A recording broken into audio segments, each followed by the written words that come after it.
tardes.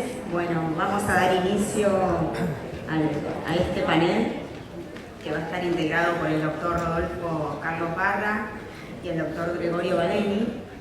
Así que, bueno, vamos a comenzar con el doctor Rodolfo Barra, quien es abogado y doctor en Ciencias Jurídicas, máster en Derecho Administrativo Profundizado, catedrático de Derecho Administrativo de la Universidad Católica Argentina, catedrático de Derecho Constitucional y catedrático de Derecho Administrativo de la Universidad Nacional de La Matanza, ex juez de la Corte Suprema de Justicia de la Nación, convencional constituyente nacional en el año 1994, ex ministro de Justicia de la Nación y ex presidente de la Auditoría General de la Nación. El doctor Rodolfo Barra nos va a exponer sobre el margen de apreciación en el control de convencionalidad por los tribunales nacionales. Doctor, tiene la palabra. Bueno, muchísimas gracias a todos. Vamos a ir directamente al grano para tratar de aprovechar bien el tiempo, que es breve. Muy difícil, después de la exposición de Hutchinson, mantener un nivel de atención, pero bueno, trataré de hacerlo. Este tema tiene sus particularidades porque en la Constitución de 1994 se estableció una especie de sistema con respecto a los tratados, al régimen de los tratados, lo que sería el régimen de derecho internacional incorporado a la Constitución en todos los países. Nuestro sistema, yo no sé si es original, lo que sí sé que es bastante particular. No puedo afirmar que por lo menos conscientemente no se copió de ningún lado, pero seguramente, como siempre ocurre, uno tiene las cosas en la cabeza, que va leyendo, no es que copie, pero ha incorporado, ¿no? Pero creo que es bastante original. Yo creo que debemos mencionarlo porque no siempre se comprende y por lo tanto el sistema de control que se llama de convencionalidad y que es siempre un control de constitucionalidad, porque en definitiva es un control que está vinculado con el régimen de jerarquía normativa, que es lo que trató de definir el constituyente del 94. Bueno, ese sistema de aplicación por los jueces de tratados y convenciones que, de acuerdo con la Convención de Viena sobre, un nombre largo, sobre el derecho de los tratados de 1969, tratados y convenciones tienen, digamos, en este punto la misma significación y así lo trata el constituyente. Está claro que así lo trata el constituyente. Los ha tratado el constituyente. Entonces, para comprender cómo los jueces pueden aplicar estas convenciones sobre derechos humanos, que de eso se trata, en las causas concretas, tenemos que ver cómo se ubica esto en la Constitución. Entonces, yo creo que la Constitución ha dividido el tema en tres sectores. Yo antes decía tres niveles, pero me he dado cuenta que no son niveles, porque el nivel supone un orden, y yo creo que los tres son paralelos. El primero es el de los que podemos llamar tratados simples, normas del derecho del ordenamiento jurídico internacional, porque estos son tratados, convenciones, podemos darle ese nombre genérico, vamos a decir normas internacionales, si ustedes quieran. Son los tratados simples.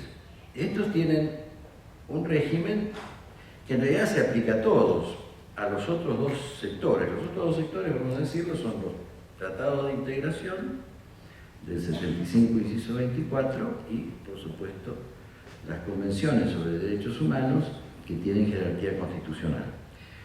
Todos nacen como tratados y entonces tienen la misma sustancia básica, para la redundancia. redundancia.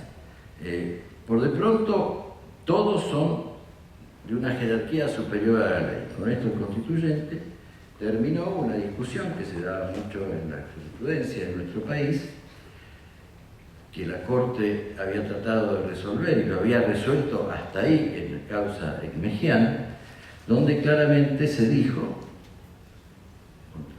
poniéndose a otra jurisprudencia anterior, la doctrina de la Corte había ido y vuelta en este tema, que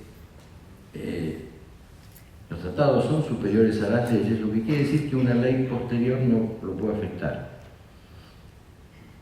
Y que en este orden jerárquico, el tratado, en la aplicación en un caso concreto, desplaza la ley.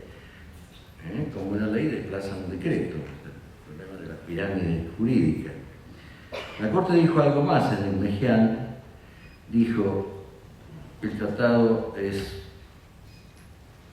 superior a la ley, es un compromiso que pesa sobre los tres poderes del Estado y que los tres poderes tienen que aplicar en la medida que tengan las herramientas para eso. Entonces dijo que eran operativos.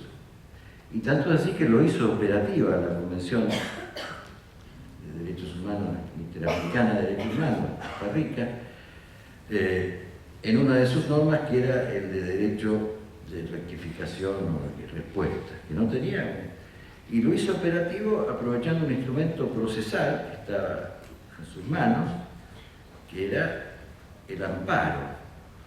Anticipó incluso el amparo colectivo, porque hay en el fallo Ekmejian argumentos que después fueron aprovechados en el 94 para desarrollar este instituto. Señaló muy claramente que el tratado es un acto complejo federal, que requiere, como ustedes muy bien saben, la firma del Ejecutivo, que es quien tiene esa competencia, la aprobación por el Senado, la ratificación, el refrendo, la promulgación, la promulgación de la ley por parte del Ejecutivo, su promulgación tácita, y luego la puesta en práctica según lo exige el mismo tratado, es la firma de cartas reversales o el depósito en la Secretaría de Naciones Unidas, de tal comisión o lo que fuera. Lo importante es que entonces estos tratados tienen que, y todos tienen, y esto es importante para lo que vamos a ver después, todos tienen, como ha dicho el constituyente original, con muy buen criterio, que el gobierno federal tiene que celebrar tratados que estén de conformidad con los principios de derechos públicos establecidos en esta Constitución, de conformidad con los principios de derecho público. Fíjense el matiz, ¿no? El tratado no es reglamentario de la Constitución, sino que no debe ser contradictorio a los principios de derecho público. Es distinto que lo que dice el 28, los principios y garantías reconocidos en los anteriores artículos no podrán ser alterados por las leyes que reglamentan su ejercicio. Las leyes reglamentan la Constitución, los tratados no, están en un sistema distinto. Lo que no pueden ser es contradictorios con los principios. Por ejemplo, principios de derecho público, el sistema de división de poderes. En nuestro tema, un principio de derecho público es el papel de la Corte en la resolución de los conflictos, de nuestra Corte Suprema de Justicia de la Nación. Si ustedes van a la Convención de Viena, que es muy importante para esto, lamentablemente nuestra Corte, no sé por qué no la aplicó, o la interpretó mal, o la contradijo, en un caso reciente, el caso FAL, ¿no? Pero acá señala cosas muy importantes. Por de pronto, en materia de reservas,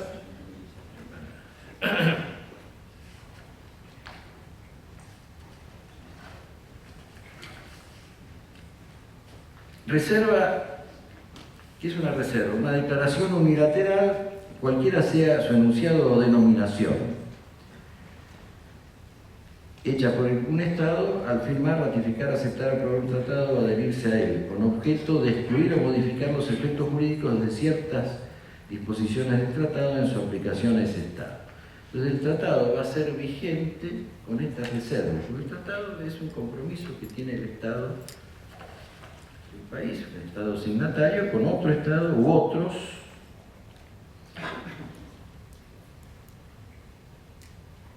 por ejemplo, en las convenciones aprobadas por organismos internacionales como Naciones Unidas o la OEA, es un compromiso que asume nuestro Estado con respecto a todo el resto de los miembros de ese organismo. Entonces, nuestro Estado se obliga frente a todos los otros Estados en la medida de la reserva hecha.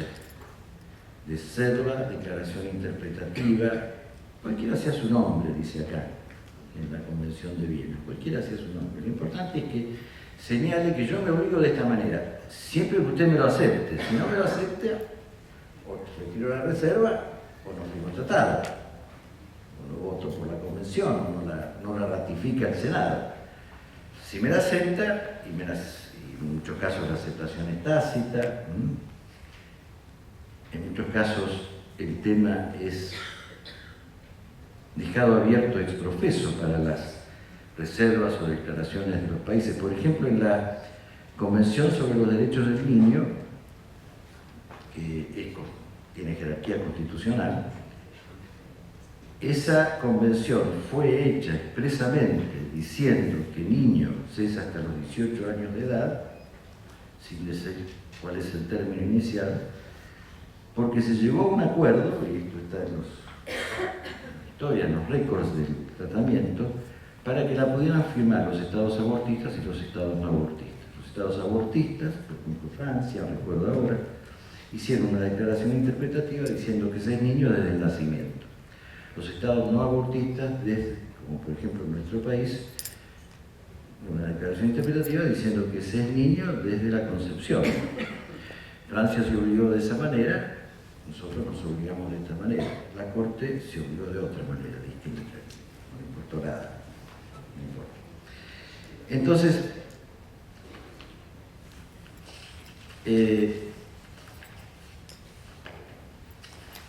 por supuesto, los efectos jurídicos de la reserva modifican con respecto al Estado autor de la reserva sus relaciones con esa u otra parte de las disposiciones del tratado, dice la Convención. Tengo que apurar.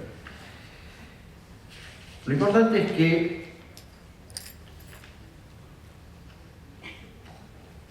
de acuerdo con la Convención,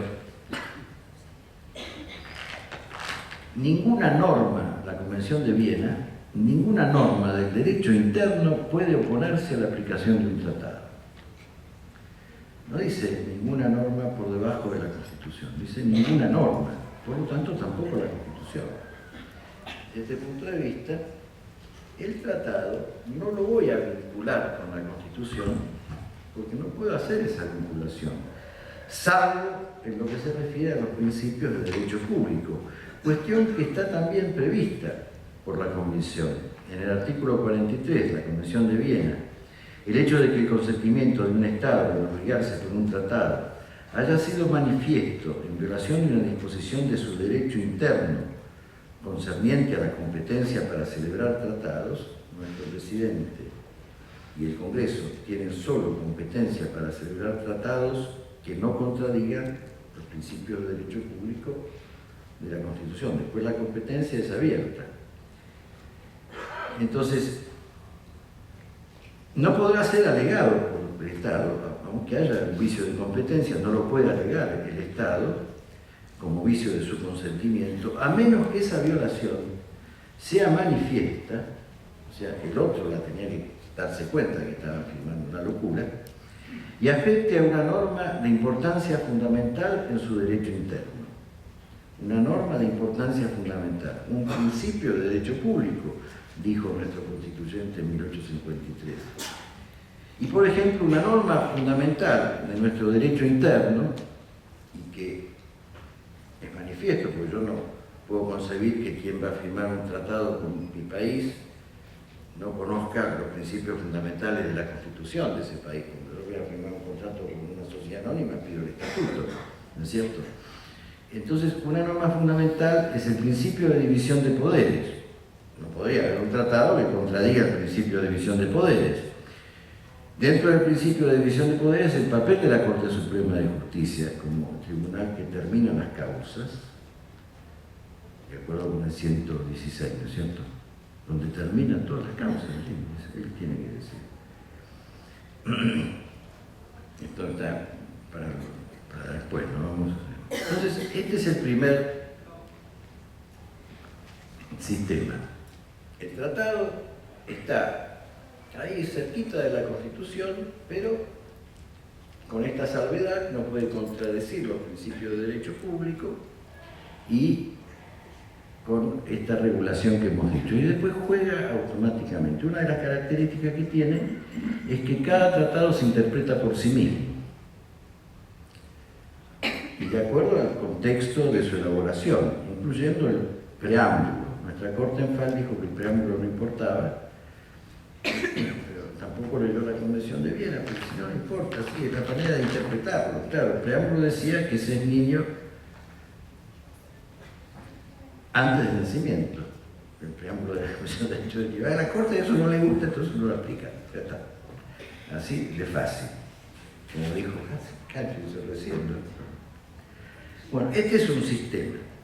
El otro sistema es el de los tratados de la integración, que nuestro país, tratando de anticiparse a discusiones que tuvieron durante muchos años, por ejemplo, en el sistema europeo, donde las normas en aquel momento se llamaban comunitarias, ahora son de la Unión, cuando chocaban con los derechos locales, bueno, producían rispideces, hasta que se fue solucionando todo eso, ¿no es cierto? Pero, entonces en el 75, inciso 24, nosotros, la Constitución, le encomendó al Congreso aprobar tratados de integración. Ahí le puso una calificación, pensando en el derecho de la integración, así en general mucha doctrina denomina a estos sistemas como el de la Unión Europea o el régimen andino, etc. No al Mercosur, que no sería tanto. Que deleguen competencias y jurisdicción, esto es lo más importante, a organizaciones supraestatales. Tratados de integración que deleguen competencias. Entonces, está suponiendo que en estos tratados de integración que tienen un sistema de celebración, de aprobación por parte del Congreso, no de celebración, de aprobación por parte, muy especial, con una doble vuelta, distinto a cualquier tratado, incluso distinto al de los que tienen jerarquía constitucional, que en estos tratados de integración se puede delegar competencia y jurisdicción, que es lo que ha hecho los países europeos en la Unión Europea, en el Tribunal Europeo, el Tribunal Europeo, no el de Derechos Humanos, el de la Unión Europea, en otros organismos de la Unión Europea. Ahí podría, estoy hilando para estar en el tema, podría, como hizo la Unión Europea, delegarse la competencia y jurisdicción a un tribunal supraestatal para que defina las causas. Esto no lo hemos hecho nosotros. Todavía no hay ninguno por nosotros firmado. Y no lo es tampoco la Convención de Derechos Humanos de la OEA, no son tratados de integración.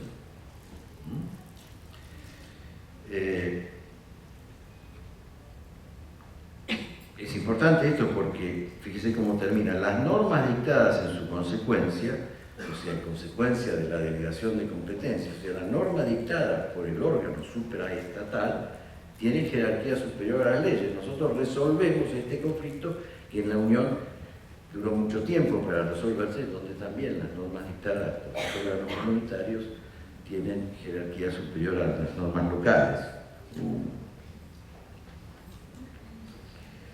Hay una forma ya, estos tratados también tienen que respetar los principios de derecho público y remarca el constituyente que tienen que respetar el orden democrático y los derechos humanos.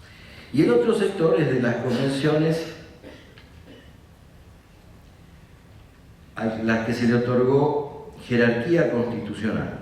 El artículo 75-22 enumera una serie de ellas, después se agregaron dos más, y dice, en las condiciones de su vigencia.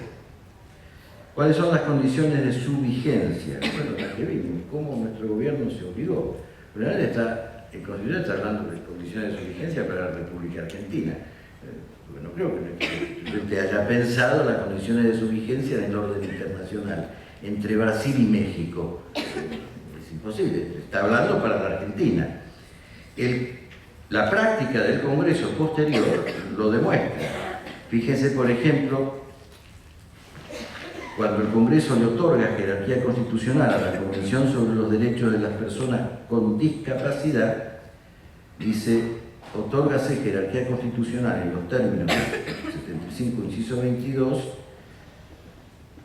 a esta convención que antes había sido aprobada por la ley 26.378. Está mencionando, y pasó lo mismo con la Convención Interamericana sobre Desaparición Forzada de Personas. Apruébase la jerarquía constitucional de esa convención y ponen entre paréntesis ley 24.556, que es la ley simple que había aprobado el Congreso, porque esta segunda ley requiere los 2 tercios. En esas condiciones tiene jerarquía constitucional. Acá no derogan artículo alguno de la primera parte de la Constitución. Bueno, entonces, ¿para qué hace esto si todos los tratados son superiores a las leyes? ¿Para qué se dice esto? Bueno, porque al estar en esta norma como está escrita, indica que todas ellas deben interpretarse de manera armónica e integrativa. No es que formen parte de la Constitución, sino que forman parte del sistema constitucional, del ordenamiento, del nivel constitucional de las normas. Tanto es así que requiere un procedimiento bastante parecido a la de la reforma de la Constitución, porque es una manera de reformar la Constitución, los 2 tercios del total de los miembros de cada Cámara, como el artículo 30, para aprobar y para salirse también del sistema. Por eso dice, no derogan artículo alguno de la primera parte de esta Constitución, porque deben interpretarse armónicamente con todo el resto de la Constitución y entre los tratados entre sí. Si yo hablo de los derechos del niño, tengo que pensar en la Convención Especial de los Derechos del Niño, pero tengo que pensar también en nuestra Convención Interamericana de Derechos Humanos, que dice que niño es desde la concepción. Tengo que pensar en el artículo 75, inciso 23 de la Constitución, que habla del niño desde el embarazo, obviamente desde el embarazo de la madre, ¿no? Entonces ya estoy identificando a la palabra niño qué quiere decir, y la identifico de cara a todo el régimen de convenciones con jerarquía constitucional. Esto es lo que lo diferencia del sistema común de los tratados. Otra cosa que lo diferencia es que ya, como lo dijo la propia Corte, que en este caso el constituyente, en las 10 convenciones que están enumeradas, y en otros casos el Congreso, con los 2 tercios del total de sus miembros, están ya haciendo el juicio de valor de que estas convenciones no contradicen principio alguno de derecho público de la Constitución. Al ponerla, como tiene la misma jerarquía que la Constitución, ya no puedo hacer un juicio contrario de valor sobre esto. ¿Y qué pasa en su aplicación? Deme un changüín. Con la aplicación por la... Primero, yo no estoy de acuerdo con el término control de convencionalidad. Primero, que es feo. Segundo, feo es constitucionalidad. Por lo menos me parece feo porque no estoy acostumbrado, por ahí las palabras. Pero es un control de constitucionalidad. Cuando algún tribunal dice que un decreto es inconstitucional porque contradice una ley, no está haciendo un control de legalidad, está haciendo un control de constitucionalidad. Bueno, pero el problema nominal no tiene ninguna importancia. Por ejemplo, el caso Fontevecchia. ¿Tiene razón la Corte? Tiene razón la Corte. Porque en estas convenciones nosotros no hemos hecho delegación de competencia y jurisdicción a un tribunal internacional, supraestatal. El Tratado de la OEA no es un tratado de integración y por eso los tenemos distinguidos. Unos son los tratados de integración, otros son estos.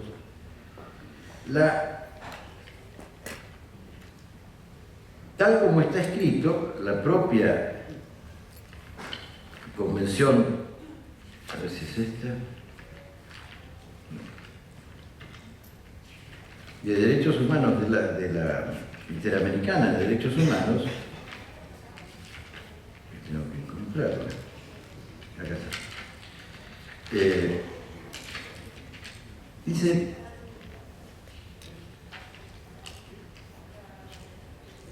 en el artículo 68 hace una distinción que creo que es muy importante. Empecemos por el inciso 2. Cuando hay una indemnización compensatoria, o sea, cuando se condena al Estado a pagar una indemnización, eventualmente podría decir se condena al Estado a pagar una indemnización o se condena a la parte privada a pagar una indemnización al Estado. Yo pienso que podría darse el caso. Esta sentencia es ejecutable en el derecho local por el procedimiento interno vigente para la ejecución de sentencias. Y después, el inciso 1, en realidad antes, pero tendría que ser después, dice cuando, esto es un agregado que hago yo, pero va implícito, cuando no se trata del pago de una indemnización, los estados se comprometen a cumplir la decisión de la Corte, la sugerencia de Hutchinson, en todo caso en que sean partes. Entonces, no hay un procedimiento de ejecución de sentencia, sino una obligación del Estado de cumplir con lo que ha dicho la Corte Interamericana. Y por supuesto, no hay revocación del fallo de la Corte local. Acá no estamos ni con un sistema de prejudicialidad, como en el supuesto del Tribunal de la Unión Europea, sino es un sistema aparte, en donde en cada caso concreto se verá cómo cumple el Estado ese compromiso. En Fontevecchia finalmente la Corte dijo, bueno, anotando, no sé dónde lo anotó, en la sentencia, será en el registro de sentencias, imagino, yo no lo verifiqué eso realmente, que hay tal decisión de la Corte Interamericana donde dice tal y tal cosa. En otros casos, supongamos que el Estado dejó cesante a un funcionario público. El funcionario planteó la demanda, llegó a la Corte, lo perdió en la Corte Argentina. Va a la Corte Interamericana, la Corte Interamericana le da la razón. No hay nada que impida que el Estado lo vuelva a nombrar. En el Estado, en el puesto que tenía, con la antigüedad que tenía, porque no es que revoque la sentencia de la Corte, no es que la Corte le haya prohibido al Estado mantener a ese empleado, simplemente la Corte local dijo que el empleado no tenía razón al impugnar esta decisión estatal. El Estado puede cambiar de opinión, y lo mismo si debe dinero, o lo mismo si hay alguna situación vinculada con el derecho a la libertad de cultos, a la libertad. Siempre que no sea algo consumado, que si es consumado y no se puede volver atrás, se tiene que resolver en una indemnización, y entonces estamos en el supuesto del inciso 2, donde tiene el procedimiento de ejecución de sentencia. Bueno, creo que no puedo seguirla, sería un abuso. Muchas gracias.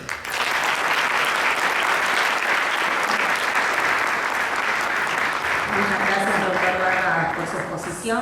A continuación, va a exponer el doctor Badeni, que es doctor en Derecho, licenciado especializado en Ciencias Políticas de la Universidad Nacional de La Plata, profesor emérito de la Universidad de Buenos Aires, miembro titular y expresidente de la Academia Nacional de Ciencias Morales y Políticas, de la Academia Nacional de Derecho y Ciencias Sociales de Buenos Aires y de la Academia Nacional de Periodismo.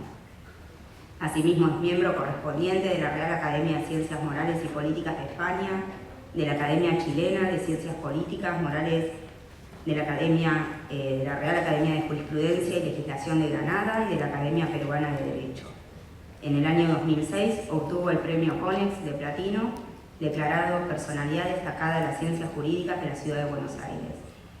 En el año 2017, la Sociedad Interamericana de Prensa le otorgó el premio Chapultepec. Autor de libros y ensayos publicados en diarios y revistas nacionales y extranjeras sobre temas de su especialidad, el doctor Badeni a continuación nos va a exponer sobre la protección de los más vulnerables en la Constitución Nacional y en los tratados internacionales de derechos humanos. Doctor. Gracias. En primer lugar, y como nos enseñaron nuestros padres, agradecemos muy especialmente a quienes nos invitaron a ocupar este sitial junto a un jurista tan destacado como el doctor Barra y ante un auditorio tan calificado como el que conforman ustedes. El título de mi disertación tiene una raíz o una base esencialmente jurídica, de la cual personalmente no soy muy partidario. Creo que el enfoque jurídico en temas tan delicados como este tiene que ser sustituido por otro enfoque, por el enfoque empírico que programaba mi maestro, el doctor Segundo Linares Quintana, y ser complementado con algunos aspectos normativos y también con otros sociológicos.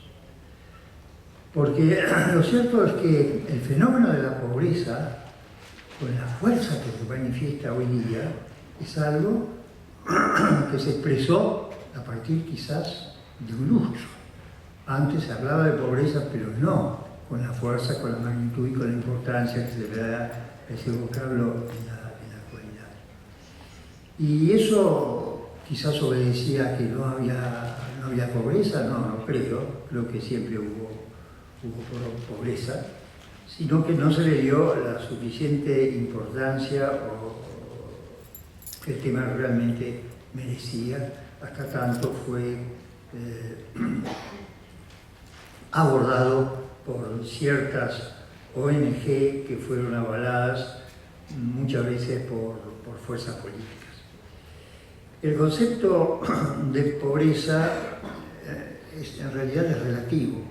No nos vamos a poner de acuerdo nunca sobre lo que es la pobreza con absoluta certeza.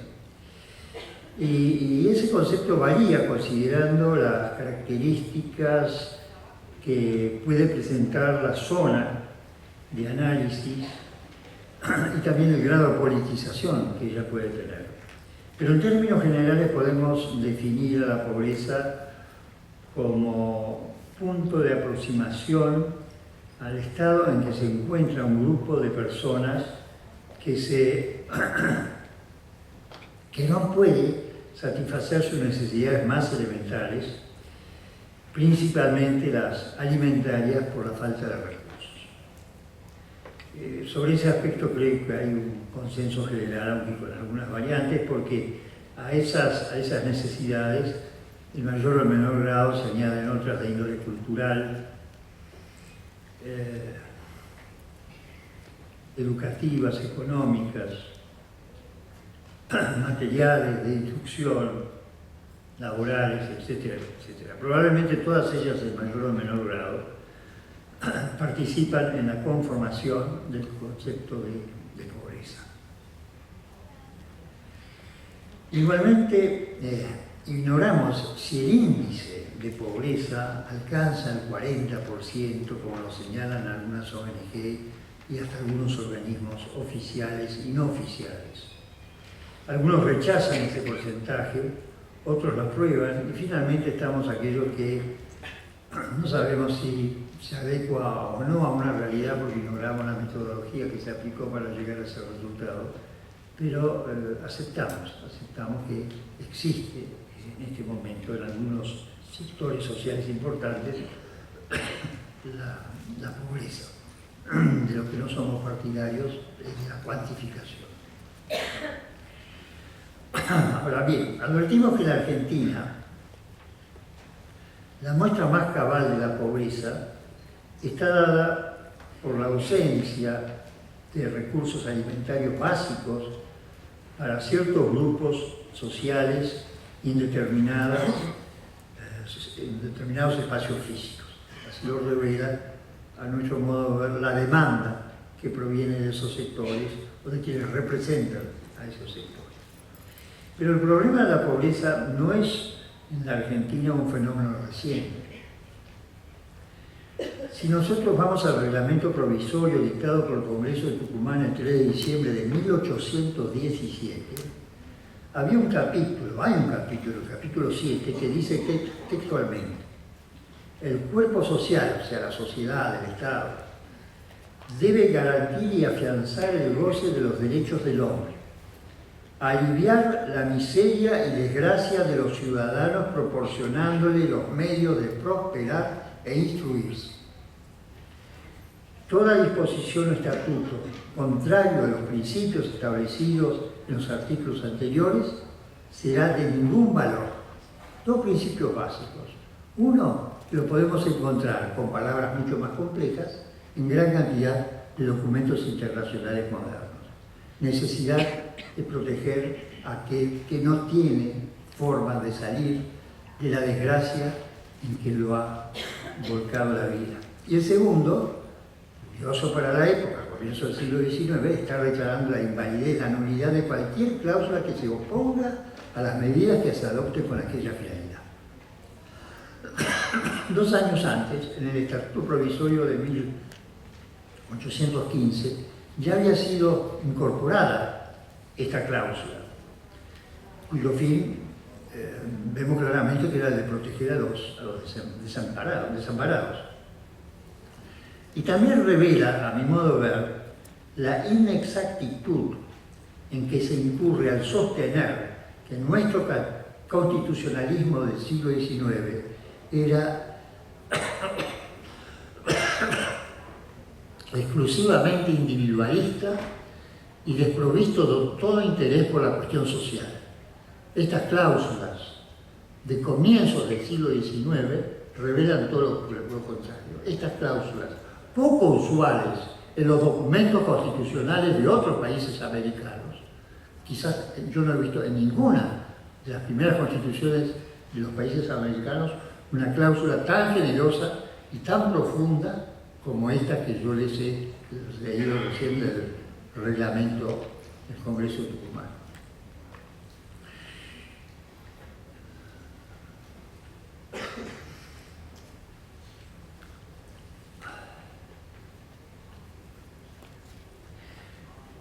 Ahora, esa preocupación por la pobreza estuvo presente a lo largo del proceso histórico argentino.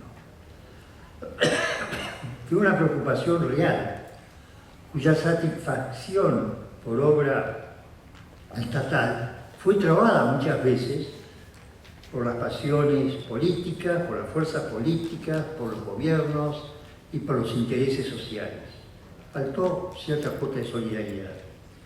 Porque en realidad es muy sencillo hablar de pobreza, pero lo que se requiere en particular es talento para erradicar esa pobreza o para reducir esa pobreza en los hechos y no solo en las palabras.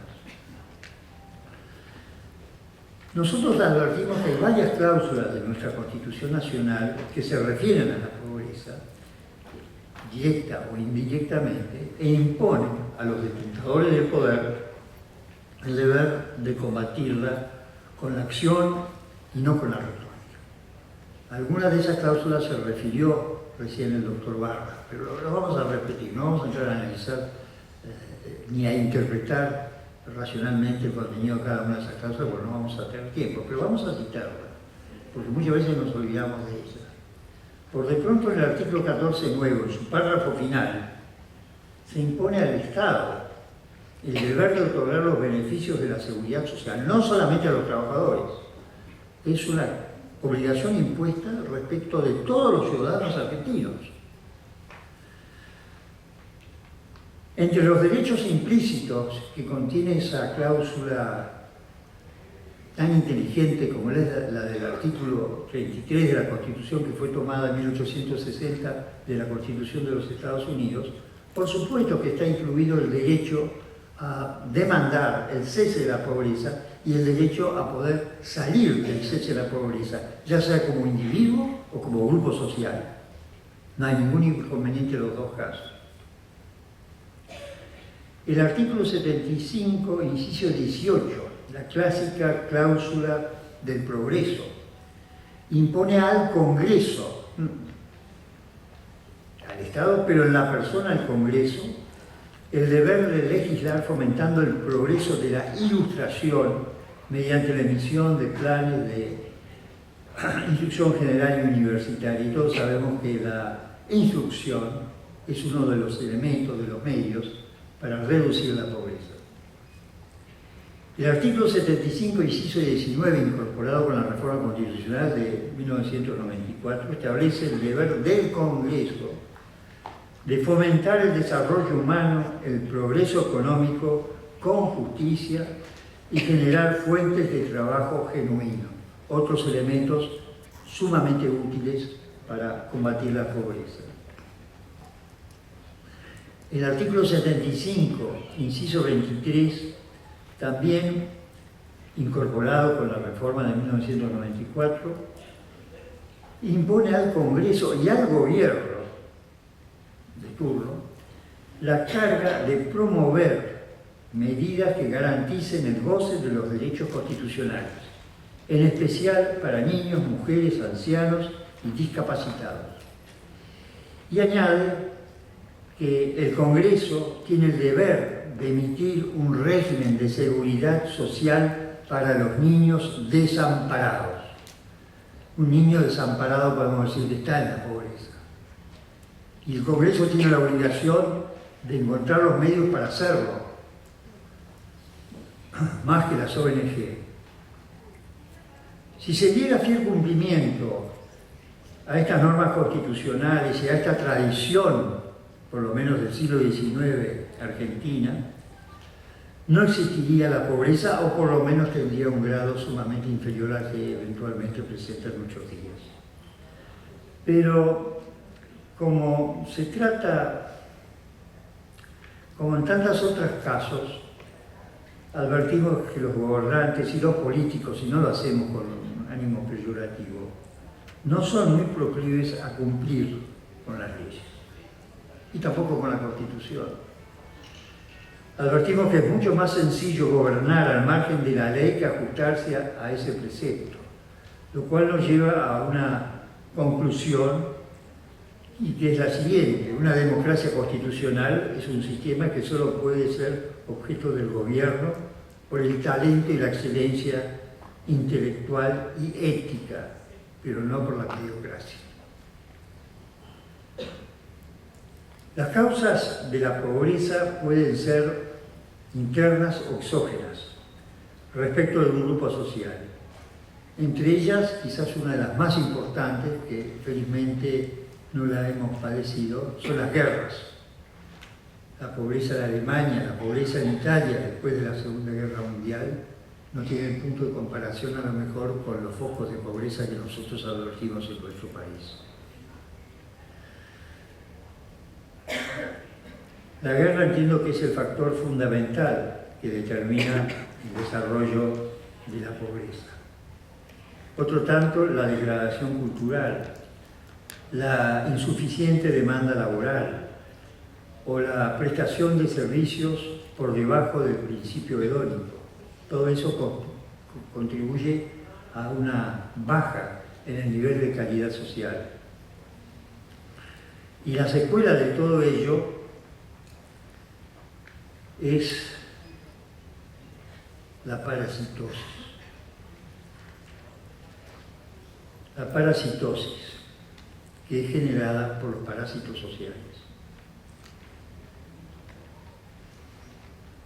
Y todo ello genera la inexistencia de bienes y valores que brindan dignidad a la vida. En todo estado de pobreza se manifiesta estas causas como fuentes directas con sus efectos colaterales. Y conociendo las causas de la pobreza podemos entrar a conocer las herramientas para erradicar la pobreza. ¿De qué nos vale hablar de pobreza si no sabemos qué es lo que lo provoca? porque son varios los factores que lo provocan. Y si sabemos qué factores lo provocan, bueno, ahí tenemos que buscar el remedio. Ya está hecho el diagnóstico, tenemos que entrar a curar.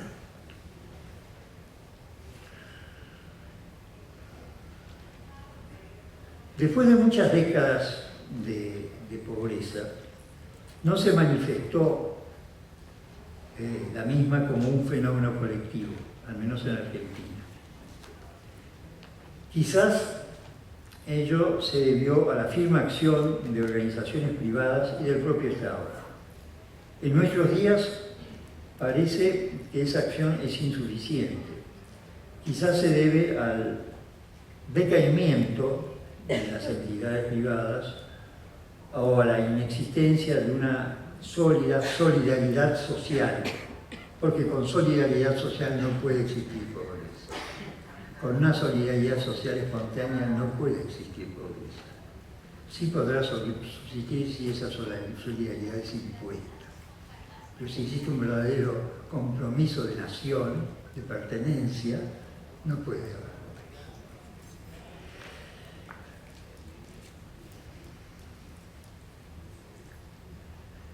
En este aspecto, la situación es grave, por lo menos en Argentina. Si los elementos que se describen sobre la pobreza y la ineficiencia de las normas jurídicas para erradicarla o disminuirla son reales, la situación es realmente grave. Un distinguido científico argentino, cuya obra mereció el amplio reconocimiento de las más variadas entidades internacionales y hasta hace 10 días atrás recibió un premio importantísimo en los Estados Unidos, me refiero al médico, al doctor Juan Carlos Parodi, destacó en una conferencia que nos brindó en el Rotary Club de Buenos Aires que la pobreza, unida a una alimentación deficiente y a la ausencia de educación, probablemente determine que las figuras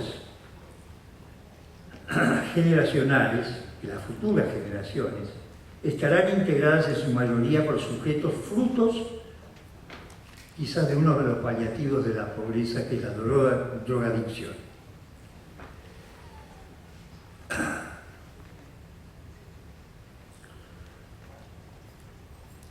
Y ese futuro tan nefasto que nos plantea Parodi, no podemos descartarlo completamente si no erradicamos la pobreza, si estamos desprovistos de valores acordes con el bien común y de una educación básica como la que proviene del conocimiento elemental,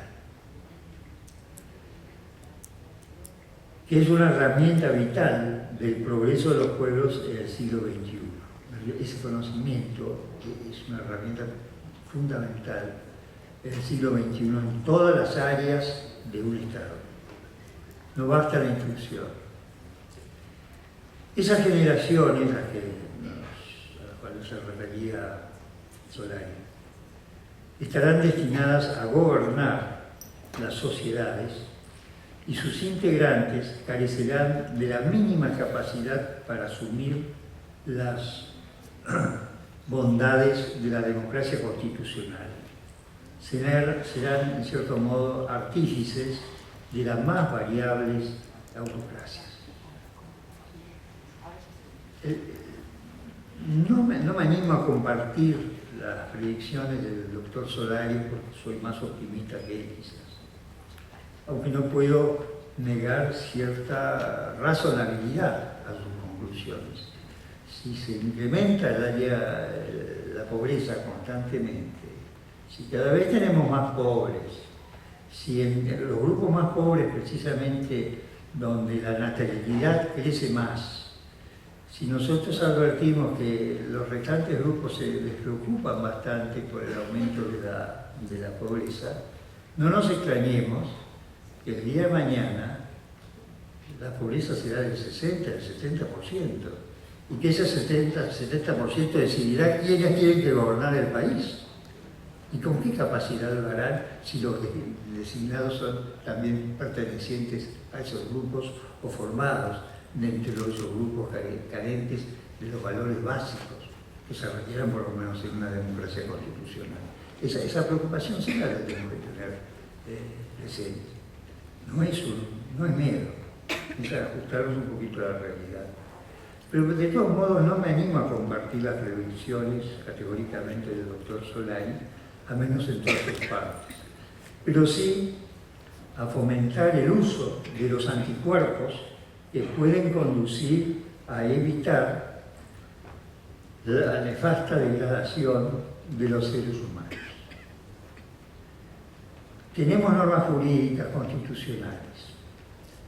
Hay normas jurídicas similares en los tratados internacionales de derechos humanos que, a mi modo de ver, y al margen de lo que haya dicho el doctor Barra, las considero de jerarquía inferior a la Constitución Nacional sin perjuicio de la necesidad, por supuesto, de armonizar esa disposición. Casualmente ayer tuvimos una reunión en la Academia Nacional de Derecho donde disertó uno de sus miembros, el doctor Alberto Garavía, sobre el tema de las relaciones entre tratados y constitucionales. Subjetivamente, todos los constitucionalistas que integramos la Academia, el doctor Banossi, el doctor Bianchi, el doctor Santiago, estábamos de acuerdo con que la Constitución sigue siendo nuestra norma fundamental y que todo intento de darle a los tratados internacionales una jerarquía superior que determine la subordinación de la Constitución no tiene ningún valor.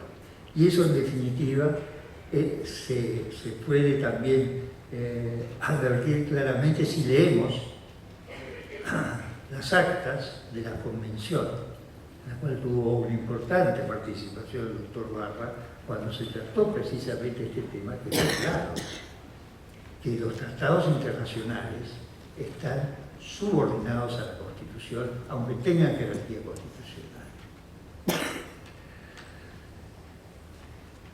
Pero aquí se impone comprender que la lucha contra la pobreza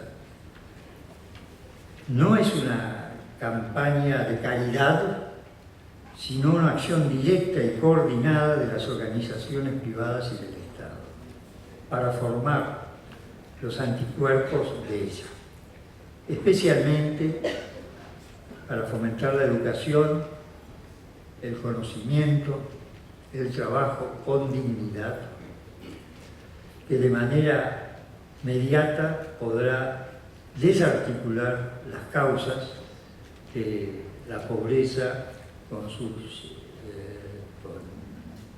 efecto positivo para el progreso, para la libertad y para el progreso de la Argentina. Gracias.